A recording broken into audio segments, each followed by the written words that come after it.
তোমার নাম কি দাদা? আমার নাম গোপাল কুমার। দেখো, একটা ভিডিও করছি, সামান্য একটা জিনিস, আজকে যে মার্কেটে সিমের যেটা একে অন্যের নাম ইউজ করছে সেটা কিন্তু আইনত দণ্ডনীয় অপরাধ। এনার সিমটা দাদা কার নামে ছিল তোমার? আমার সিম আমার মামার নামে ছিল।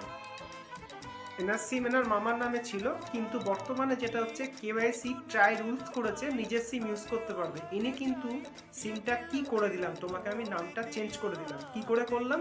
আর নাম্বারটা পোর্ট করে। নাম্বারটা পোর্ট করে কিন্তু চেঞ্জ হবে। তাই বলছি, যারা একে অন্যের সিম ইউজ করছেন সেটা কিন্তু ইউজ করবেন না, সেটা কিন্তু ট্রাই করলে অসুবিধে করবে। তা কেমন লাগলো আমার কাছে এসে পোর্ট করে? অনেক ভালো লাগলো, আপনি 10 মিনিটে আমার কাজ করে দিলেন। আমি নামটা কিন্তু চেঞ্জ করে দিলাম। স্টোরে গেলে কি বলেছিল? স্টোরে গেলে বললো কি এটা আগে আপনাকে পোস্টপেড করাতে হবে, পোস্টপেড করতে হবে, 6 মাস বিল পেড করতে হবে, কিন্তু আমার কাছে পোর্ট করে আমি সেটাকে প্রিপেডেই কনভার্ট করে দিলাম। ঠিক আছে, আমার ইউটিউবে কি একটা লাইক থাকবে এর জন্য? 100% থাকবে।